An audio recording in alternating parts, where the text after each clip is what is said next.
हरियाणा विधानसभा चुनाव में बीजेपी की अप्रत्याशित जीत के बाद इंडिया गठबंधन में कांग्रेस को लेकर विरोध के स्वर उठने लगे हैं। गठबंधन के कई दलों ने कांग्रेस की रणनीतियों पर सवाल खड़े कर दिए हैं। दरअसल राजनीतिक जानकारों का मानना था कि हरियाणा विधानसभा चुनाव में कांग्रेस एक तरफा जीत हासिल कर सकती है। यहाँ तक कि चुनाव के बाद एग्जिट पोल्स में भी हरियाणा में कांग्रेस जीतती दिख रही थी, लेकिन हरियाणा चुनाव के नतीजों ने सबको चौंका दिया।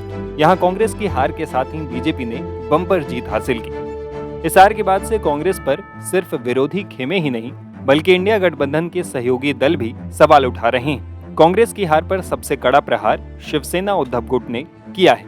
प्रियंका चतुर्वेदी ने कहा कि जीती हुई बाजी हार जाना कहीं न कहीं प्रश्न चिन्ह तो उठाता है। हमारा स्टैंड यही है कि इंडिया गठबंधन ने जम्मू और कश्मीर में अच्छा काम किया है और सरकार बनने वाली है, और हरियाणा में कांग्रेस ने ये लड़ाई लड़ी है। वहाँ पे जो बाकी गठबंधन थे वो बन नहीं पाए थे और उनको हार का सामना करना पड़ रहा है। इतनी एंटी इनकम्बेंसी थी, हम देख रहे थे, सवाल उठाए जा रहे थे भारतीय जनता पार्टी पे, इतने इनकमिंग हो रही थी कांग्रेस पार्टी में, जिन्हें सबने राइट ऑफ कर दिया भारतीय जनता पार्टी को, फिर भी भारतीय जनता पार्टी जीत कर आई। उनके लिए बधाई का विषय है। साथ ही साथ कांग्रेस के लिए आत्मचिंतन का विषय है कि कहीं टिकट डिस्ट्रीब्यूशन में या कोऑर्डिनेशन में या नैरेटिव सेटिंग में कहीं कहाँ कमियां रह गई, वो आई एम श्योर उस पर मंथन करेंगे, विचार करेंगे और कोर्स करेक्शन होगा। कहीं ना कहीं ये बहुत इंपॉर्टेंट संदेश आया है हरियाणा से। एक जीती हुई इलेक्शन हारी है और साथ ही साथ थर्ड टर्म हिस्ट्री क्रिएट की है भारतीय जनता पार्टी ने, तीसरा टर्म लाकर, और इतना एंटी इनकम्बेंसी था, इतना लोगों में एक फीलिंग थी कि ये सरकार उनके लिए कुछ नहीं कर रही है, उसको विश्वास नहीं जीत पाई। ये तो खैर आत्मचिंतन करने का विषय ही है।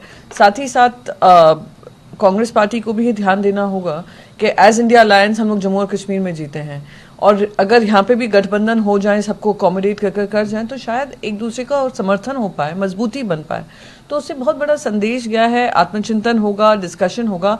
और अब वो जो रात गई बात गई हो गया है, आने वाले जो चुनाव हैं, अभी झारखंड में आप गठबंधन के साथ हैं, महाराष्ट्र में आप गठबंधन के साथ हैं, दिल्ली में अगर गठबंधन बनता है आम आदमी पार्टी के साथ, तो इंडिया अलायंस की एक बड़ी जिम्मेदारी है कि हम लोग अपनी पर्सनल पॉलिटिकल पार्टी की महत्वाकांक्षा को एक तरफ रखकर संविधान और प्रजातंत्र की और जनता की लड़ाई लड़े।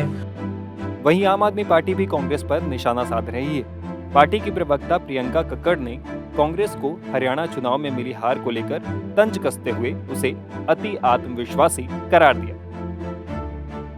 देखिए, मुझे लगता है कि अगर हरियाणा में गठबंधन हो जाता तो नतीजे कुछ और ही होते, और मुझे लगता है कि सबसे ज्यादा फायदा गठबंधन का कांग्रेस को ही होता। हमने भरपूर प्रयास किया था कि गठबंधन हो जाए हरियाणा में, पर अति आत्मविश्वास से भरी कांग्रेस को ये उचित नहीं लगा। उनको ठीक नहीं लगा कि जिस सपा ने उनको लोकसभा में 17 सीटें दी, जबकि कांग्रेस की 2022 विधानसभा में मात्र 2 सीटें थी, या फिर आम आदमी पार्टी ने जिन्होंने 3 सीटें दिल्ली में दी, जब कांग्रेस की 10 साल से दिल्ली में भी विधानसभा में कोई सीट नहीं है। तो ये दुर्भाग्यपूर्ण है कि कांग्रेस को उचित नहीं लगा कि अपने ऐसे अलायंस पार्टनर्स को वो साथ लेकर चले। आप लोग लगातार कहते रहे कि कांग्रेस एक बड़ा डील दिखाते हो, आप ये भी कर सकते थे कि वहाँ पे चुनाव इस तरह से लड़े कि कांग्रेस को फायदा हो, क्योंकि आप लोग कहते रहे कि हमारा मकसद है बीजेपी को हटाना।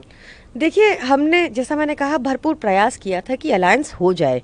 अब हम भी एक राजनीतिक दल हैं, चुनाव लड़ना हमारा डेमोक्रेटिक राइट है, इस पर सवाल उठाना ठीक नहीं। वहीं इंडिया गठबंधन में कांग्रेस के सहयोगी दल सीपीआई के नेता डी राजा ने कहा, इंडिया गठबंधन ने एक साथ चुनाव नहीं लड़ा, जिसका बीजेपी को फायदा हुआ।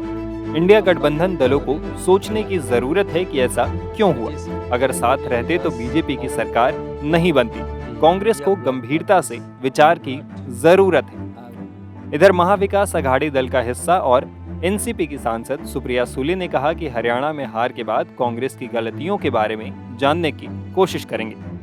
हमें लगा था, जो माहौल दिख रहा था कि हरियाणा में कांग्रेस का परफॉर्मेंस एक्स्ट्रॉर्डिनरी होगा, वो नहीं हुआ। तो हम सब कांग्रेस से भी हम बात करके सीखेंगे कि वहाँ क्या गलतियाँ हुई कि वो फिर से हम वो गलतियाँ। बता दें कि हरियाणा के 90 विधानसभा सीटों में से 48 पर बीजेपी ने कब्जा जमाया।